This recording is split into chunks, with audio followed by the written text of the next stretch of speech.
Dillian the Body Snatcher right here. It's a champ. Big up to Sporting Icon. Subscribe. Otherwise, I might pay you guys a visit.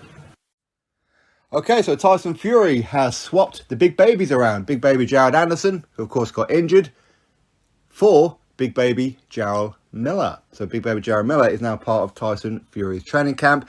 Big Baby Jarrell Anderson, because he got injured, obviously he's no longer going to be part of that training camp, nor will he be on the undercard of Tyson Fury versus Dillian Whyte on April 23rd at Wembley Stadium. He was originally scheduled to fight Christian Hammer. That's now not happening.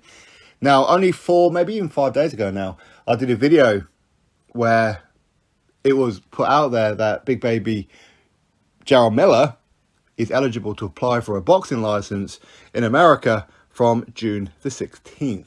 So not too far away.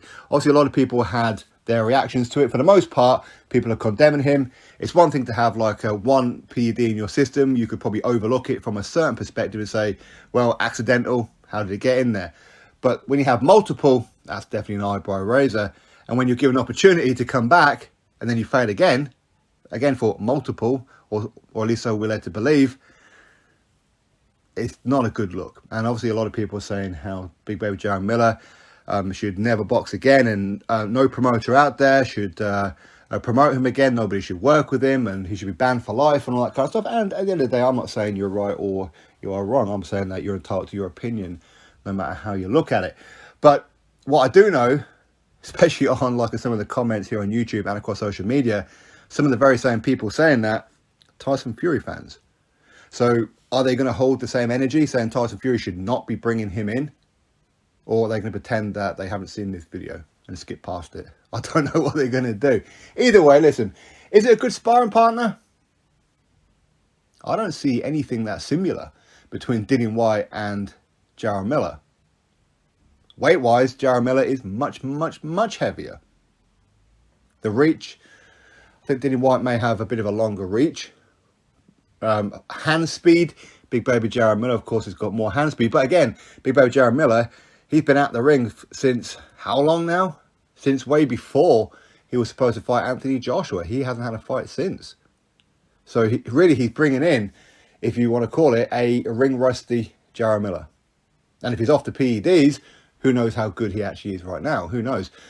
But ultimately, listen, I know some smart asses out there are going to say, oh, well, maybe Tyson Fury's bringing in Big Baby Jarrell Miller, just so we can get used to sparring and fighting somebody who's on PEDs. In other words, accusing Dillian Whyte PEDs, even though he passed all of VADA right the way through camp and was cleared by the British Boxing Board of Control. But people want to talk about the B sample.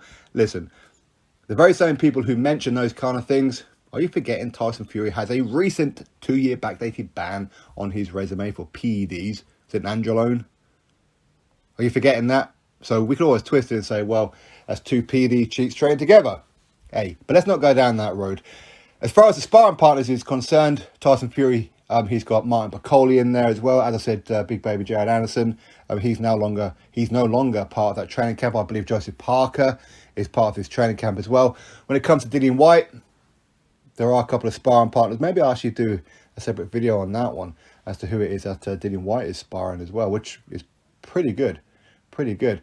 But anyway, that's the news. Big Baby Jarrell Miller is now here in the United Kingdom, Morecambe Bay, sparring Tyson Fury as he helps Tyson Fury prepare for the Dillian Whyte fight on April 23rd, Wembley Stadium.